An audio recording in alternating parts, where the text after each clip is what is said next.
Coming up on today's episode of Airborne-NextGen, Textron puts electric aircraft project on the back burner. Joby completes autonomous long-distance Pacific flights. And Swift nears fleet-wide approval for its 100-octane unleaded fuel.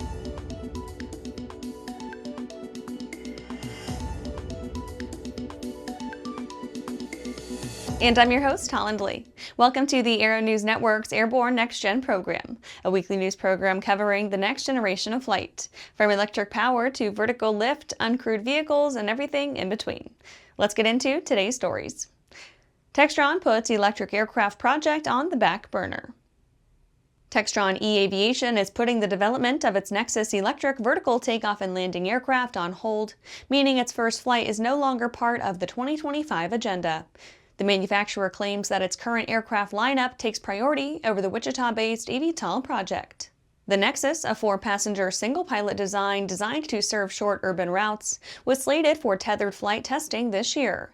Instead, Textron has pulled and redistributed staff to other efforts, including the Pipistrel Panthera piston program, the hybrid-electric Nuva V300 drone, and flight control work at Textron eAviation in Germany.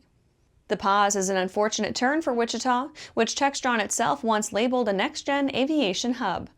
Local leaders and engineers had looked to Textron's electric projects as a way to keep the air capital relevant in a changing market. Now, with workforce expansion and supplier contracts tied to Nexus development looking unstable, city officials and smaller aerospace firms are forced to reassess their place in the electric aviation supply chain. Textron's choice follows a trend of headwinds across the electric aviation sector. While its Pipistrel Velis Electro remains the only certified all-electric aircraft in production, scaling it to a bigger passenger-ready eVTOL has proven more complicated. Luckily, market analysts still predict urban air mobility could grow into a multi-billion-dollar sector by the 2030s. After the break, President Trump moves Space Command to Huntsville, Alabama.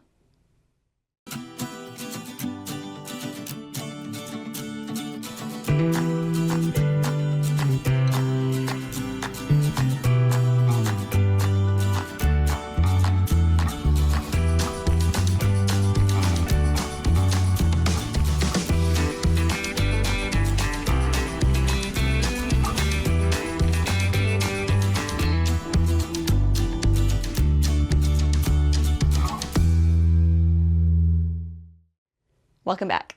Now for some shorter stories in our Next Gen Minute.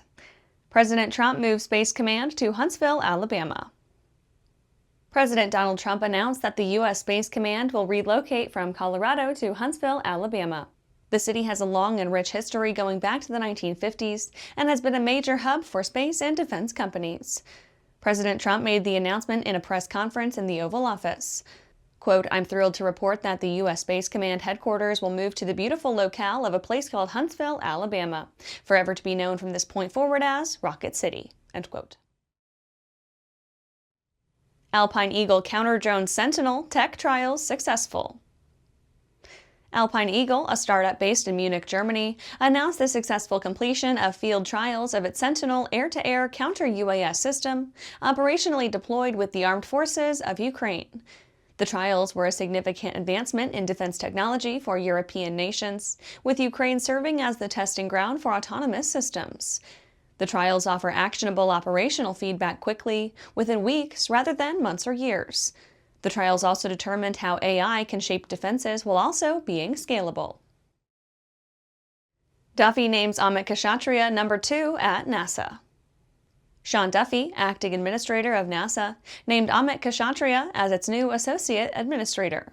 Kshatriya is a 20-year veteran of the agency and now becomes its top full-time employee who reports directly to Duffy. Kshatriya's path to leadership took him through many of the technical teams during his 20 years, giving him a breadth of knowledge few at the agency can claim, while pushing forward America's capabilities for human space exploration. Sikorsky-CAL collab on autonomous aerial firefighting.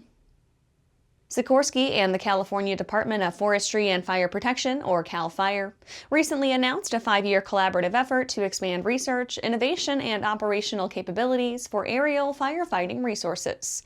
The initiative will focus on developing cutting-edge technologies using autonomous and autonomy-enabled aircraft to reduce pilot workload, improving situational awareness, and providing first responders with the flexibility to execute complex missions in dangerous or deteriorating conditions during day or night. That was our Next Gen Minute. Now back to the rest of the news. Joby completes autonomous long-distance Pacific flights. Joby Aviation announced the completion of a first-of-its-kind demonstration of its autonomous flight technology in logging more than 7,000 miles of autonomous operations in over 40 flight hours, including the successful completion of a 4,925-mile ferry flight across the Pacific Ocean and Hawaii. The demonstration flights were part of the Resolute Force Pacific exercise led by the U.S. Pacific Air Forces from July 10th to August 8th. The demonstration was conducted using Joby's Superpilot autonomous flight system integrated into a Cessna 208. The aircraft successfully completed 6 sorties covering 2,416 miles in the region during more than 14 flight hours. The autonomous flights were managed from ground control stations at various locations during the exercise, primarily from a station at Andersen Air Force Base in Guam, 3,000 miles distant. A safety pilot was on board the aircraft to monitor the system's performance. Greg Bowles, Chief Policy Officer at Joby, said, quote, "The exercise demonstrated Superpilot's ability to operate in complex, real-world scenarios with the precision and reliability demanded by the U.S. government. This is a testament to our decade-long collaboration with the DoD and a significant step toward deploying our dual-use technologies in the field," end quote. After these messages, Swift nears fleet-wide approval for 100-octane unleaded fuel. Are you ready to ace your FAA drone pilot knowledge test, get your remote pilot certificate, and start earning money? Well, flying a drone is a great tool that can open up new business opportunities for anyone. Realtor, insurance adjuster, videographer, or commercial weekend drone warrior, you need to fly legally. Whether you're pursuing your initial Part 107 remote pilot certificate or you need a renewal, King Schools has a course just for you. So start learning today at kingschools.com. For over 30 years, the massive Sport Plane Resource Guide has provided expert, credible information, evaluations, and critical analysis of all that the sport aviation world has to offer. The all-new digital Sport Plane Resource Guide is coming with extensive multimedia features that are constantly updated, an even more comprehensive online guide to all things sport aviation.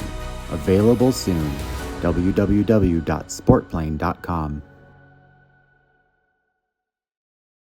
Welcome back. Swift nears fleet-wide approval for its 100-octane unleaded fuel. Swift Fuel's 100R unleaded fuel has earned ASTM production specification approval. This 100-octane blend is the company's third to pass the milestone, with its UL94 being on the market for over a decade. A statement from the company read, quote, "This is the culmination of several years of dedicated research by the team from Swift Fuels, working in collaboration with FAA and numerous OEMs, from Lycoming, Continental Aerospace, Rotax, Textron, Piper, and others, plus testing laboratories and various aviation part suppliers," end quote. Swift CEO Chris D'Acosta told Congress in 2022 that Swift would achieve fleet-wide approval of its 100-octane unleaded within 3 years.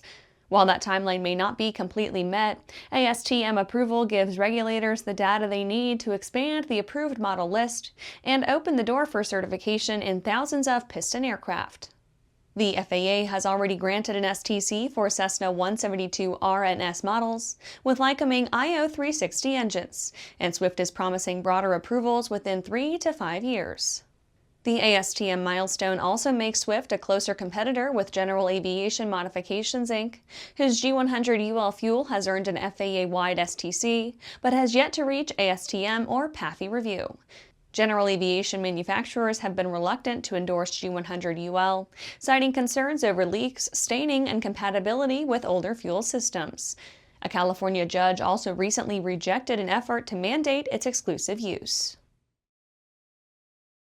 And that's our show for today. You can catch episodes of Airborne on YouTube, Roku, or Fire TV. Just search for Aero-News or Airborne. And don't forget to follow us on social media. Thanks for watching.